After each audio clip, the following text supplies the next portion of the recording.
how does control really function systemically? Almost, you could say, mathematically. Yeah, that's the mission. We're looking at the structural scaffolding. And to do that, we need to unpack two pretty technical, but I think absolutely crucial concepts: variety attenuation and perception manipulation. Okay, variety attenuation and perception manipulation. And we're tracing these. How exactly? We're tracing them from, the architecture of our own cognitive vulnerabilities right up to the very visible structures of inequality we see around us. Right. The idea is to get some real clarity here, isn't it?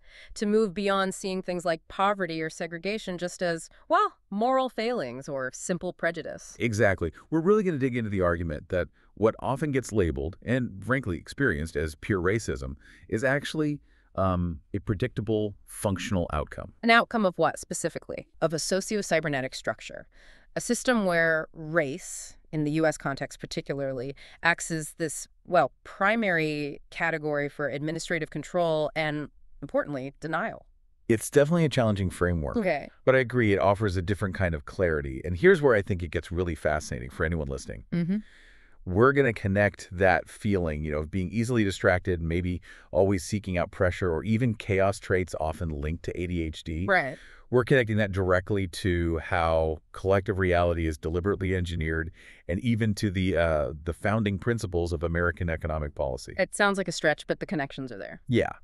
So if you've ever felt like your mind just doesn't quite fit the system, this deep dive is really aiming to show you why that system might have been built that way in the first place. Okay, let's start by sort of mapping the terrain. Our sources frame modern society less like a collection of individuals and more like a complex, almost a self-regulating machine, a cybernetic system. That's the lens, yeah. And like any system, its primary drive is to maintain stability, equilibrium. So when we talk about control in the cybernetic model, what's the ultimate aim? It's not just about making people behave, is it? That seems too simple for this model. No, it's much deeper. The real function of systemic control, or maybe systemic overreach, is to impose what the sources call a shared delusion of reality. A shared delusion. Okay. What does that look like? It has to feel authentic. Yeah. Inside this delusion, you absolutely must believe you have genuine freedom, real choice. But, and this is the key, every single option, every choice you can logically think of or actually act on is carefully confined. It's limited to a small, controlled menu, often predetermined by the structure itself. So things like the media, laws, the education system, they're all working to reinforce the boundaries of this controlled reality. Precisely. They maintain the walls of that bounded reality. And the main structural tool, the way the system forces reality into that manageable, smaller box, is this concept, variety attenuation. It sounds very academic. How does it actually play out? How can we visualize it? Okay, think about your own life. Your actual lived reality is incredibly high variety, right? Sure, infinite details. Infinite data points. Your complex family history, the specific economics of your neighborhood, the nuances of your education, your unique mix of cognitive traits. Just endless complexity. No system can possibly process all of that for every person. It's too much information. Way too much. Yeah. So attenuation means the system reduces that high variety. It dumbs it down to a low variety, manageable set of categories. It's like taking this incredibly rich, high-resolution picture of the world and compressing it into a tiny, blurry thumbnail sketch. Okay, so the system just ignores the richness, the complexity of individual lives because it's easier to manage that way. Administrative convenience. That's a good way to put it. Administrative convenience trumps individual reality. What are the sources pointing to as the biggest examples, the most sort of massive variety attenuators in society? They're the big standardized structures we deal with every day. Laws, regulations, standardized company policies, bureaucratic procedures. These are huge attenuators. How so? Well, when the system needs to process you, it doesn't see you. It shoves you into a predefined low-variety box. Your age group, your tax bracket, your ZIP code. Or, importantly for this discussion, Or, critically, a specific racial category. And these categories aren't just describing you, they are prescriptive. They're designed specifically to ignore your individual nuances to make mass management possible. this drive towards standardization, towards low variety, it's not some recent accident of bureaucracy, though, is it? The sources trace this way back. Oh yeah, way back. Especially to the foundations of modern public institutions. Education is the prime example. The Prussian model. Exactly. The 19th century Prussian model, which heavily influenced Western public schooling, wasn't primarily about, fostering critical thinking or creativity. It was explicitly designed as an exercise in variety attenuation. What was the goal? The stated goal was to instill universal obedience, discipline, and a deep, almost unquestioning respect for state authority. It was about creating predictable, manageable citizens. That sounds pretty chilling when you put it like that. Was the intent really that explicit? According to the historical sources, yes. The aim was, and I'm paraphrasing here, but capturing the essence, to condition students so they'd be incapable throughout the rest of their lives of thinking or acting otherwise than as their schoolmasters would have wished. Wow. It's a process designed to cultivate a profound sense of learned helplessness. Learned helplessness, meaning you feel like you don't have agency, that power always resides elsewhere. Precisely. You learn that agency isn't internal. It has to be granted by an external authority. And that feeling, embedded early on, perfectly primes a population for long-term compliance with the administrative state, with the system's demands. Okay, so the external environment, society, rules, opportunities is being attenuated, simplified, managed through these standardized procedures and categories. The next logical step for a control system, maybe the more insidious one, would be to attack our internal ability to even perceive complexity, right? That's the bullseye. That's the core target.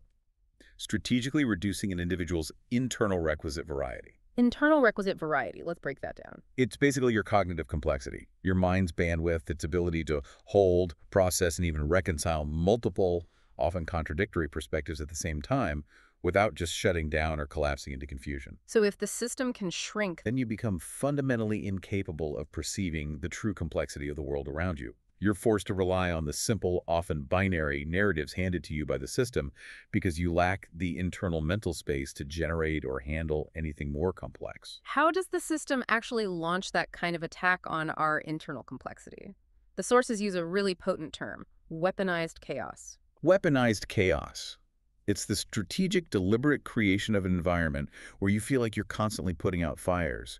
Perpetual crisis management mode. You mean the constant flood of news, economic shocks, social upheaval? Exactly. It's the relentless, overwhelming bombardment of nonsense and crisis simultaneously, as one source puts it.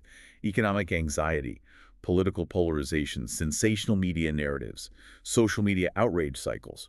It's all part of it. The system needs you reacting, constantly reacting, not reflecting or thinking deeply. I think everyone feels that exhaustion. You're just scrolling, reacting. What's the functional psychological outcome of being kept in that state?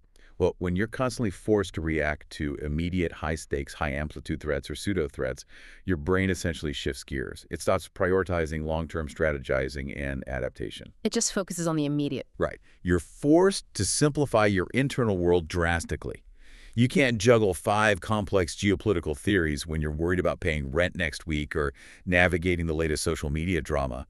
Your focus narrows to, am I safe right now? What do I need to do today? This forces us into what the sources called an induced R strategy. Yes, induced R strategy. Let me explain that a bit. Please do.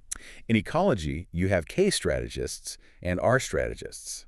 K strategists, like elephants or humans, are adapted for stable environments. They have long lifespans, fewer offspring, invest heavily in planning and resource management. Okay, stability focused. Right. R strategists, like bacteria or insects, are adapted for unstable, unpredictable environments. They reproduce quickly, have short lifespans, and focus on rapid reaction and short-term survival. Got it. So how does this apply here? By constantly destabilizing the social, economic, and informational environment through weaponized chaos, the system forces humans, who are naturally K strategists, into behaving like R strategists. It induces an R strategy in us. Exactly. It forces us into this reactive, fragmented, short-term mindset.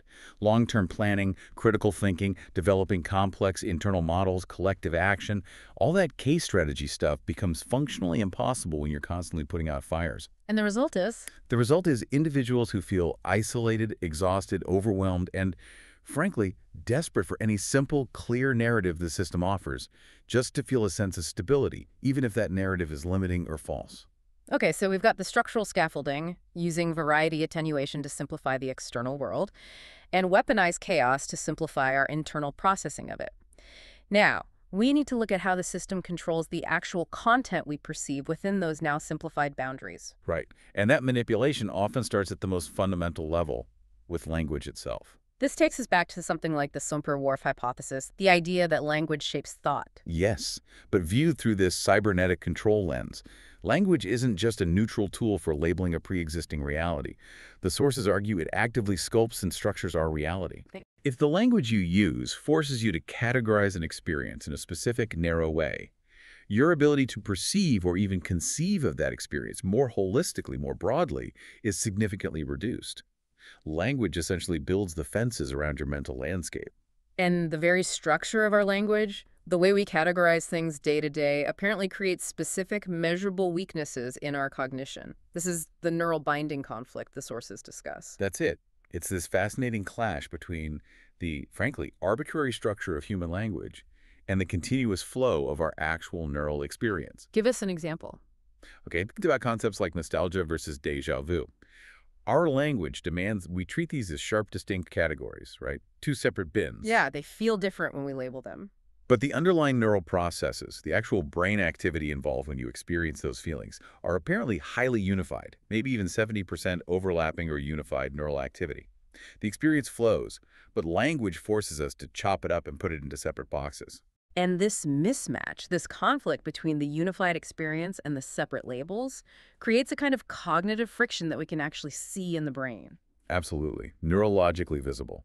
When your brain tries to reconcile that unified feeling with two competing, distinct verbal labels, it triggers a specific measurable conflict sequence in brain waves, the N400 LPN sequence. We can measure that? We can. And during that brief window of conflict, the brain's language center, primarily the left frontotemporal network, shows this measurable spike in activation, sometimes 40%, even 60% above its normal baseline activity. Wow. So the brain is literally working harder, burning more energy, just to force the experience into the linguistic box. It's struggling to fulfill the arbitrary demands of categorization imposed by language. That's counterintuitive, though. If the brain is working harder during this conflict, you'd think the emotional intensity of the memory or the experience would increase. But the sources say the opposite happens. Language manages to dampen the feeling.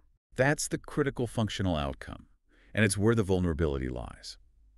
The sheer cognitive effort involved in the categorization process, the active struggle to impose the correct label, seems to fragment the original holistic experience. It breaks it apart. Yes, and that act of fragmentation, the moment you successfully apply the binary label, oh, this is nostalgia, not déjà vu, actually drains the emotional power from the original unified feeling. The sources quantify this. The act of verbally labeling a raw, unified experience can reduce its felt emotional intensity by somewhere between 25% and 40%. So labeling it sterilizes it, in a way. Makes it less holistic, less powerful. Exactly. It converts it from this rich, holistic sensory event into a manageable, discrete, conceptual item. And that makes the memory less potent, more malleable, more destabilized. Creating the perfect window of vulnerability for manipulators to step in. Precisely. And this vulnerability window is then exploited, often immediately, using something called hyperstition. Hyperstition. Because it seems key to controlling the narrative landscape. Right. Hyperstition refers to fictions, stories, beliefs, maybe even manufactured realities that start out false, but gain real causal power in the world, simply because enough people believe in them intensely and act as if they're true. It's a fiction that makes itself real through collective belief and participation. Exactly. Manipulators inject these hyperstitional narratives into the cultural bloodstream, often to occupy the narrative space quickly, before a more stable, fact-based understanding can take root. The sources give some pretty wild examples of hyperstition being weaponized. Let's start with the state-level example, the Benowitz case. What happened there? Yeah, this is a sort of classic cognitive warfare case study. State intelligence actors allegedly manufactured this incredibly elaborate, totally false narrative. It involved hostile aliens, secret underground bases, conspiracies, high-tech weirdness, the works. Okay, why? Who were they feeding this to? They systematically fed this sensational, completely fabricated reality to a specific target group. The goals were twofold. First, to discredit the targets by associating them with bizarre beliefs. And second, more importantly, to create a narrative smokescreen, to distract from something real they wanted to hide. how does an alien story act as a smokescreen for, presumably, something more conventional? By driving all the public attention and conversation towards the sensational, high-drama alien story, they triggered a known cognitive phenomenon. Socially shared, retrieval-induced forgetting. Retrieval-induced forgetting. Meaning, focusing on one thing makes you forget related things. Exactly, but scaled up to a social level. The intense collective focus on retrieving and discussing the details of the false alien narrative actively suppressed or pushed out the actual inconvenient information from the public's active memory. What was the inconvenient information? In that case, it was reportedly classified military activities that they didn't want public scrutiny on. The alien story, being so high variety, so shocking, so noisy, effectively overwrote the real, more mundane but problematic history in the collective mind. It was the perfect distraction.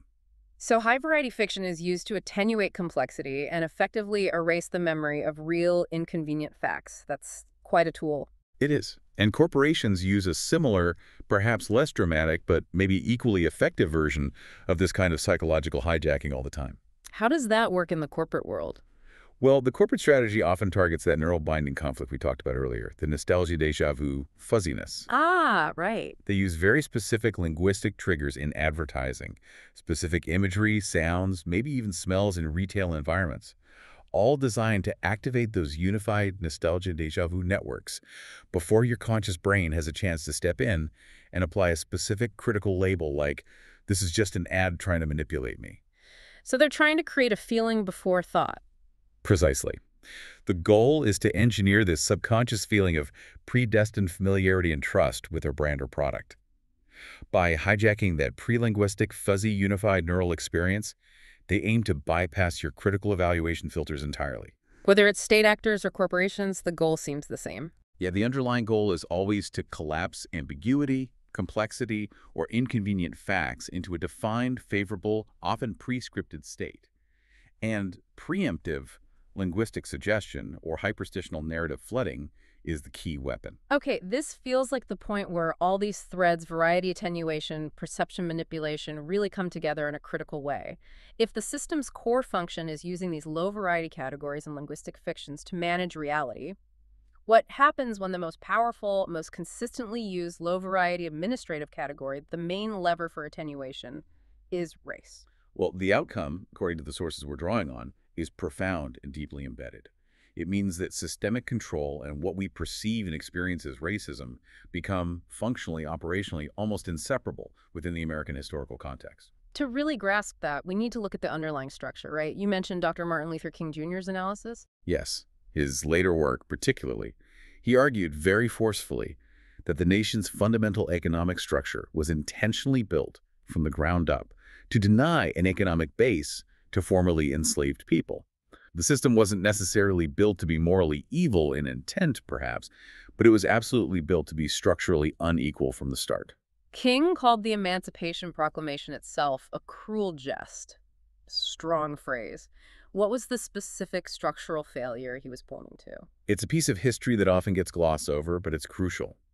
King emphasized that the proclamation freed enslaved people politically, but gave them, quote, no land, nothing in reality to actually build a life with. Freedom without foundation. Exactly.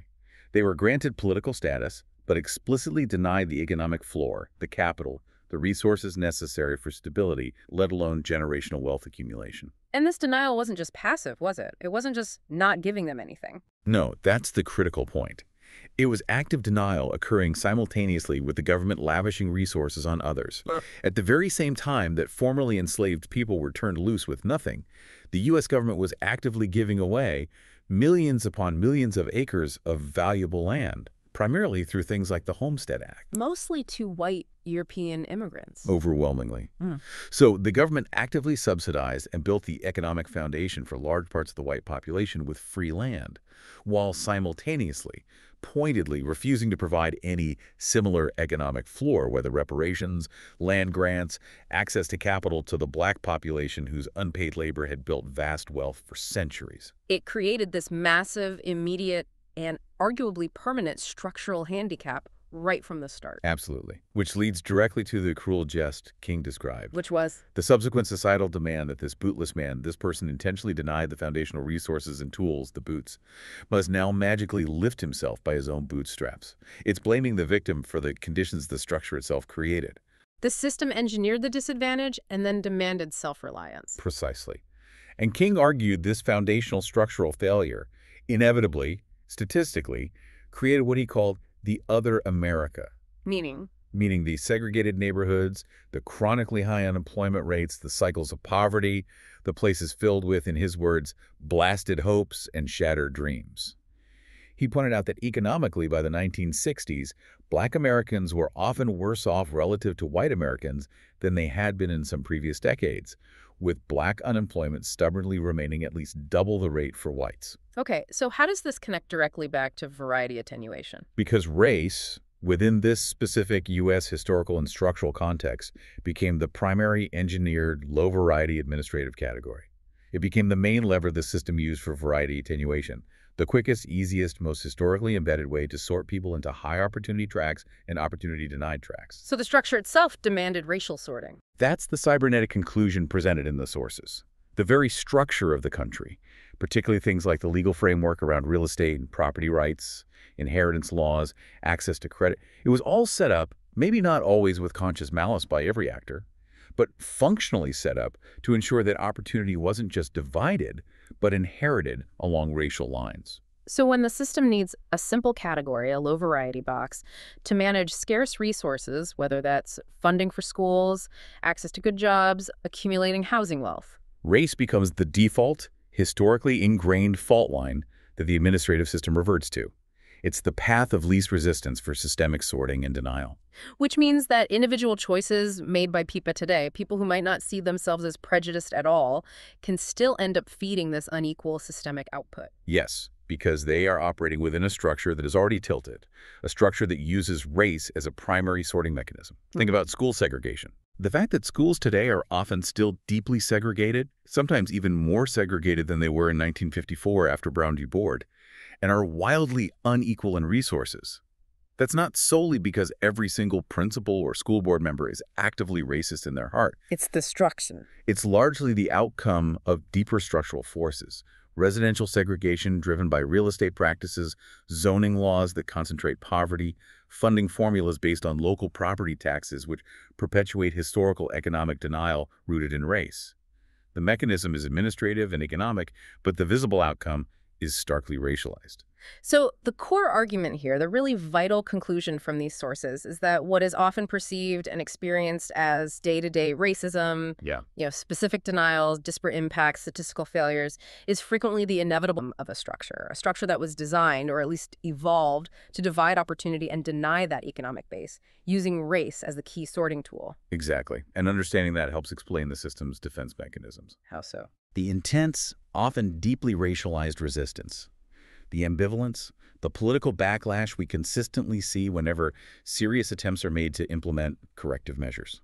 Things like affirmative action, reparations discussions, targeted economic programs designed to address those historical imbalances. That resistance is the system defending itself. It's the system defending its foundational structural inequalities.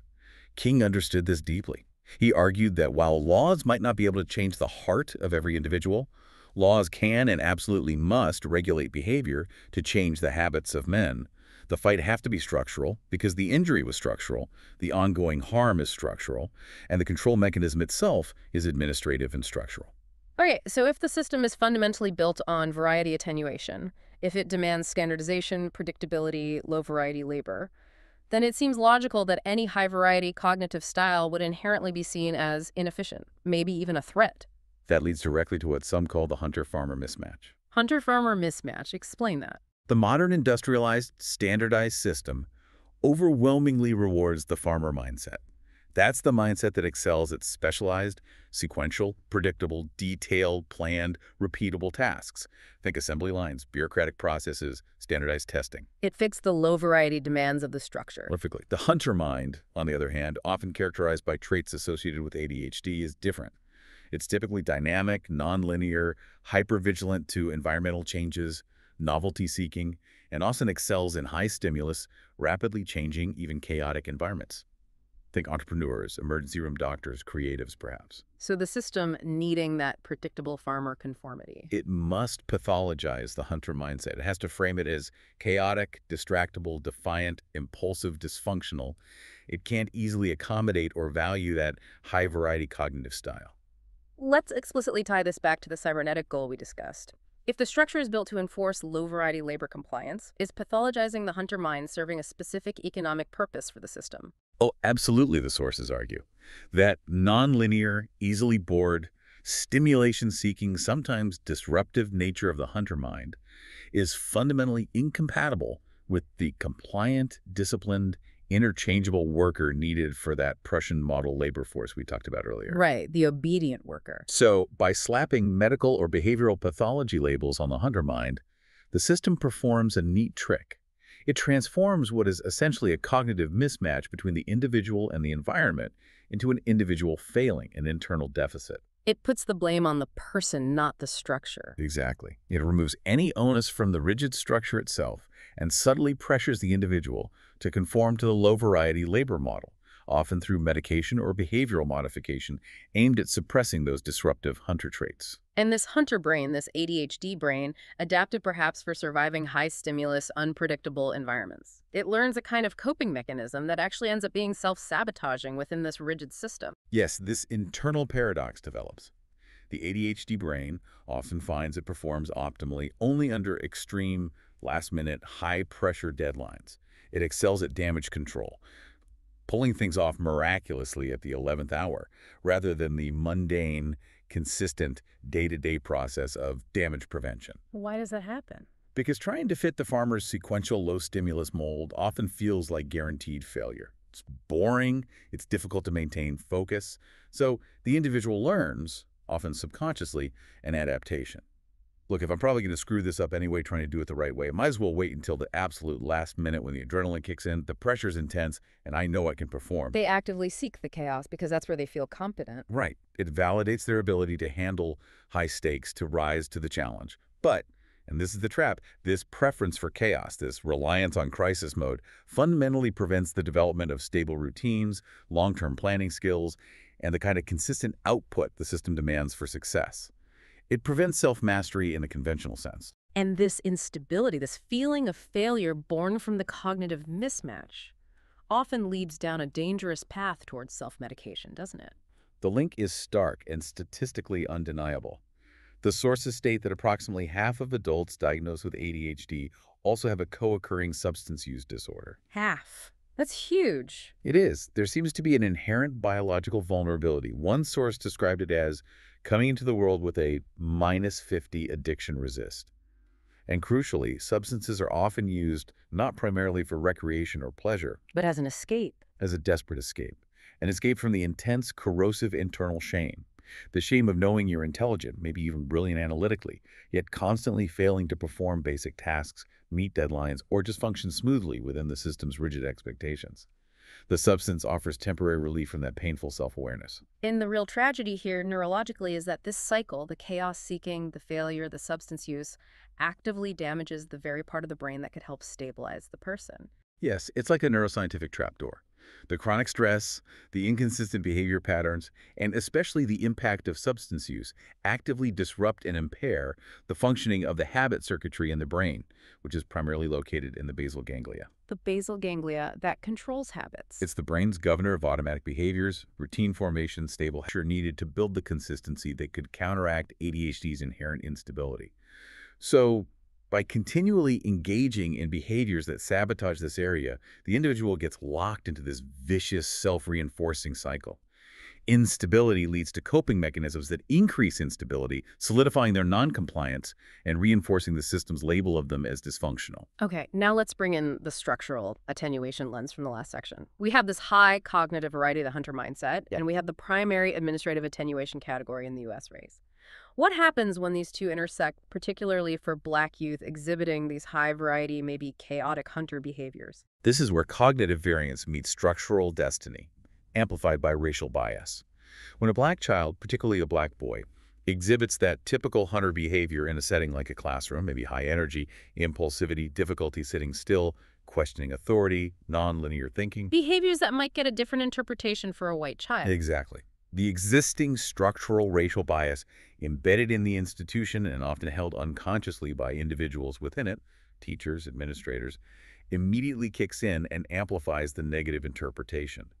The system, staffed by people operating within these inherited structural assumptions, misidentifies the reason for the behavior.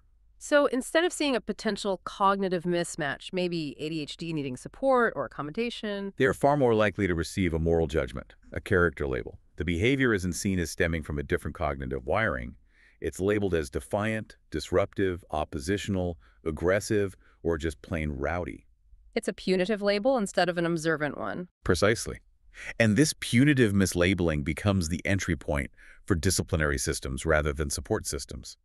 The hunter's natural high variety gets transformed into perceived behavioral threat, specifically through the lens of racial attenuation. And the structural forces we talked about earlier then seize on this mislabeling.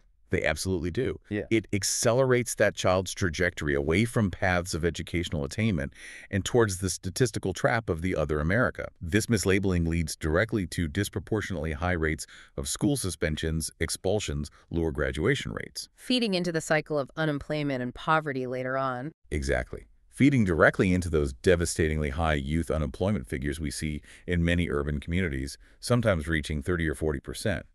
It's a tragic, perfect demonstration of how systemic variety attenuation leverages a specific cognitive variance, ADHD traits, and intersects it with a structural racial category to ensure and enforce a statistically predictable, low-opportunity life outcome. The individual child is blamed for the behavior, but the structure, through mislabeling and biased response, almost guarantees the negative result. Right. So once these structural parameters are set, attenuating complexity, pathologizing high variety, using race as a sorting mechanism, the system then needs ways to defend itself, doesn't it? To maintain the integrity of its low variety, often scarcity-based economic model, especially now with digital tech churning out infinite stuff. Yes, and this brings us to what the sources call the slop defense. The slop defense Yeah. sounds dismissive. It is. It refers to the strategic, often quite contemptuous use of dismissive language labeling high volume, rapidly produced, maybe AI-generated or just digitally abundant content as slop. This language typically comes from established gatekeepers, old media institutions, academic specialists, traditional critics. And you're saying this isn't just about artistic merit or quality control. The argument is that it's much deeper than that. It's a desperate defense mechanism operating on both economic and psychological levels. Okay, the economic defense seems fairly obvious. They're defending a business model built on scarcity. Exactly. The traditional economic model for media, art, expertise was built on the fundamental assumption that unique, high-quality, specialized output was inherently scarce. Financial worth, their cultural capital, was derived from the time, effort, and unique talent required to produce something singular. And the new digital flood threatens that. Completely. The sheer speed, scale, and variety of new digital output, especially with AI, now capable of generating plausible text, images, even code, dissolves the critical distinction between what's authentic and fabricated, what's unique, and just one of infinite variations. It threatens to collapse the entire scarcity model their value rests upon. Calling the new stuff slop is an attempt to reassert an aesthetic or quality distinction that shores up their threatened economic position. But the sources suggest there's a deeper, maybe more visceral defense going on, too. Something psychological called vomoidalin. That sounds intense. It is. Vomoidalin is described as the crushing, almost nauseating feeling of realizing your own statistical redundancy. Statistical redundancy. Yeah. Imagine you're an established creator, a writer, an artist, a thinker. You've honed a unique style, developed complex ideas you believe are singular. And then a machine, an AI, can replicate your style, iterate endlessly on your core concepts, and produce infinite variations of what you thought was uniquely yours in milliseconds. Your uniqueness dissolves. It dissolves into mere statistical noise. Yeah. Your personal genius, your lifetime of work, your sense of special value just evaporates. That profound feeling of existential worthlessness, the horror that a machine can instantly churn out endless versions of your unique contribution, that is the vomoidalin. The slop label is, in part, a desperate psychological shield against that crushing feeling. It's the ego fighting frantically against the abyss of its own irrelevance. Wow. Okay, so if the system is this effective at attenuating variety, pathologizing difference, and defending its own rigid structure, what happens to individuals who feel completely unseen by it? Unmanaged, ignored, statistically irrelevant within this framework. That is where we see the emergence of the trap of pathological variety amplification. A pathological variety amplification, what does that mean? It means when all the normal, conventional, low-amplitude channels for achieving recognition, success, or even just basic acknowledgement are blocked by the system. when you feel structurally dismissed, statistically invisible. Yeah. The only way left to force the system to register your existence, to prove you're not just noise, is through an act that generates a signal of extremely high amplitude, something the system cannot ignore. You mean a catastrophic signal? Often, yes. Sadly, it can manifest as acts of extreme violence, radical self-destruction, embracing nihilistic ideologies. We've seen metrics tracking feelings of uselessness or expressions of nihilism reportedly skyrocket in certain demographics, particularly among young men, roughly since 2012 or so. So this is the individual feeling crushed by a low-variety system, lashing out with a high-variety, unpredictable act of chaos just to make the system notice. In a sense, yes. It's a desperate attempt to impose high-variety, undeniable reality onto the attenuating system to scream, I exist, I have impact, even if that impact is destructive. And the truly horrific irony here, the sources point out, is how the system then responds to this pathological amplification. It closes the loop perfectly and cynically. The chaos, the violence, the instability generated by these desperate high-amplitude acts, they're immediately seized upon by the established structure. As justification for more control. Exactly. Used as the public justification for demanding more centralized oversight, more surveillance, stricter rules, more attenuation.